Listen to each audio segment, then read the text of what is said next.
السلام علیکم ورحمۃ اللہ وبرکاتہ۔ آج کے اس سیمینار میں میرے مقالے کا عنوان ہے مولانا عبدالعلیم اصلاحی ایک مرد مجاہد۔ بسم اللہ الرحمن الرحیم۔ تحریک اسلامی ہند سے وابستہ جن شخصیات نے ہمہ جہت خدمات انجام دی ہیں اور اپنی صلاحیتوں سے بڑے پیمانے پر خلق خدا کو فیض پہنچایا ہے، ان میں ایک نمایاں نام مولانا عبدالعلیم اصلاحی کا ہے۔ مولانا عبدالعلیم اصلاحی مشرقی یوپی کے ضلع اعظم گڑھ کے مردم خیز خطہ سے تعلق رکھتے تھے، جس کے بارے میں اقبال سہیل مرحوم نے فرمایا تھا، اس خطہ اعظم گڑھ پہ مگر فیضان تجلی ہے یکسر، جو ذرہ یہاں سے اٹھتا ہے وہ نیر اعظم ہوتا ہے۔ مولانا اصلاحی ٹوس ندی کے کنارے بندی گھاٹ کے نام سے معروف ایک چھوٹے سے گاؤں میں سن 1934 عیسوی کو پیدا ہوئے۔ ان کی ابتدائی تعلیم ضلع اعظم گڑھ کے ایک گاؤں غالب پور میں ہوئی۔ مولانا اصلاحی ابتدائی تعلیم کے بعد اعلیٰ تعلیم کے لیے ہندوستان کی مشہور و معروف دینی درسگاہ مدرسۃ الاصلاح سرائے میر میں سن 1945 عیسوی میں داخلہ لیا، جہاں 8 برس کی تعلیم حاصل کرنے کے بعد سن 1953 عیسوی میں آپ کی فراغت ہوئی۔ آپ کے اساتذہ میں مولانا اختر احسن اصلاحی، مولانا ابواللیث اصلاحی ندوی اور مولانا جلیل احسن ندوی خصوصیت سے قابل ذکر ہیں۔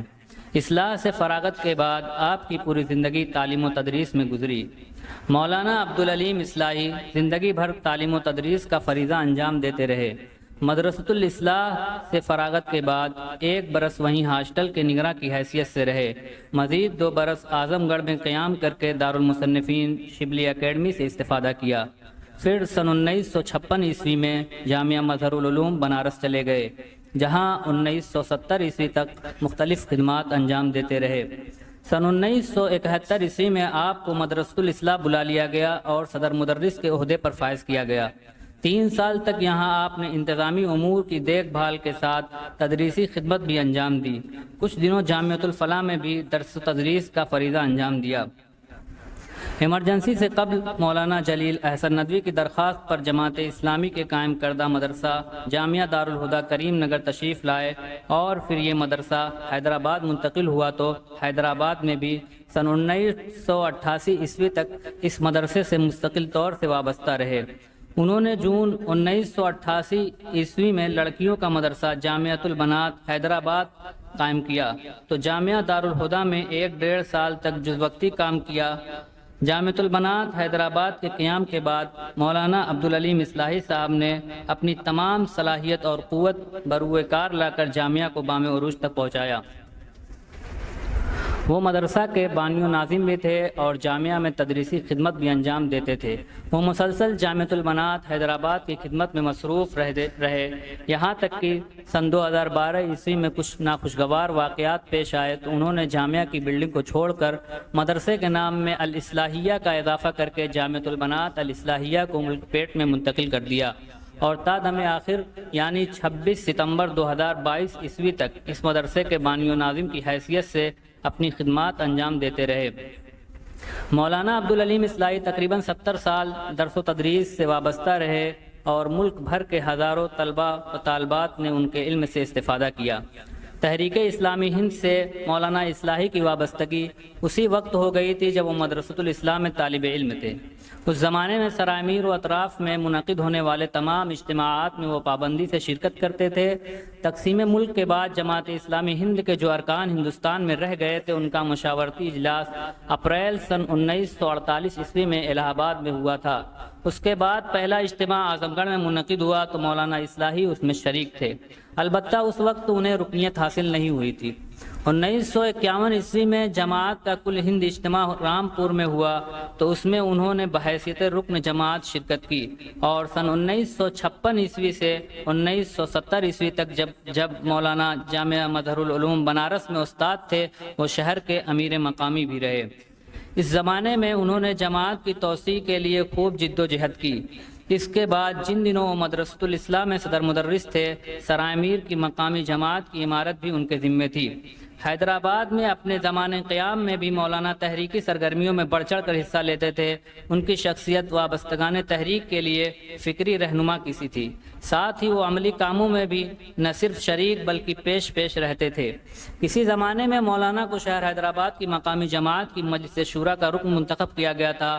سن 1951 عیسوی میں حیدرآباد میں فسادات ہوئے تو ان سے نپٹنے اور ملت کے دفاع و تحفظ کے لیے انہوں نے ایسی آراء پیش کی جن سے مقامی جماعت کو اتفاق نہ تھا۔ چنانچہ مولانا کے خلاف کارروائی کی گئی اور ان کی رکنیت معطل کر دی گئی، لیکن کچھ عرصے کے بعد اسے بحال کر دیا۔ اگر مولانا کی کتب کی بات کی جائے تو ان کی درج ذیل کتابیں شائع ہو چکی ہیں۔ وقت کی قلت کی وجہ سے میں اس کا تذکرہ نہیں کر سکتا۔ مولانا کی تصانیف زیادہ سے زیادہ 100 صفحات پر مشتمل ہے۔ گفتگو کی طرح آپ کی تحریر بھی مختصر ہوتی، اس لیے کہ آپ کی زبان و قلم سے جو نکلتا قرآن و سنت کی روشنی میں نکلتا۔ اپنی طرف سے تبصروں، تعویلوں اور رائوں سے ہمیشہ پرہیز کرتے، اس لیے شاید کتابوں کا حجم نہ بڑھ پاتا۔ آپ نے جس موضوع پر قلم اٹھایا اس کا حق ادا کر دیا۔ قاری کو پڑھنے کے بعد تشنگی کا احساس نہ ہوتا، یہی آپ کی تحریروں کا خاص وصف تھا۔ مولانا ہمیشہ بابری مسجد کے معاملے کو لے کر انتہائی مضطرب رہتے تھے۔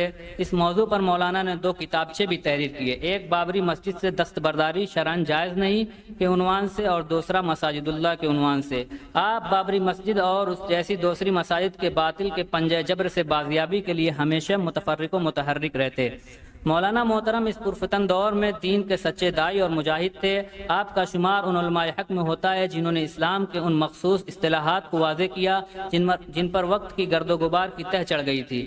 آپ کی نظر ہمیشہ آخرت پر رہتی اور اکثر اپنے طلبہ و طالبات کو نصیحت کرتے کہ جب بھی عمل کے میدان میں اترو قرآن و حدیث کو مضبوطی سے تھام لینا، کبھی گمراہ نہ ہوگے، اور جب بھی مصیبتیں آئیں تو صبر سے کام لینا، ہمت نہیں ہارو گے انشاءاللہ۔ عملی دعوت زبانی دعوت سے زیادہ تاثیر رکھتی ہے۔ اچھے اخلاق اور سیرت و کردار کی بلندی سے تم اپنے دین اور عقیدے کا زیادہ مؤثر دفاع کر سکتے ہو۔ تمہارا وقت بہت قیمتی ہے، اس لیے اپنے وقت کو فضول اور بے فائدہ کاموں میں ضائع نہ کرو اور دین کے کام صرف اللہ کی رضا کی خاطر کرو۔ ریاکاری، شہرت اور نام و نمود کے کاموں سے مولانا ہمیشہ دور رہتے تھے۔ کبھی بھی تعریف سننا پسند نہیں کرتے تھے۔ اگر کوئی منہ پر تعریف کر بھی دے تو فوراً کہتے مجھ جیسے ناچیز کی کیا ہوگا، یہ تو اللہ کا فضل ہے۔ اور آپ نے کبھی لوگوں کو خوش کرنے کے لیے کوئی کام نہیں کیا، ہمیشہ رضائے الہی کو مقدم رکھا اور اسی کے طلبگار رہے۔ اپنے بھی خفا مجھ سے ہیں، بیگانے بھی ناخوش، میں زہر حلاہل کو کبھی کہہ نہ سکا کن۔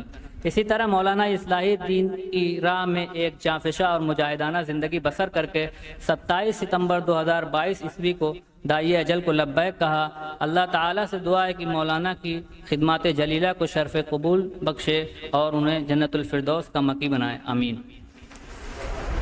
سوالات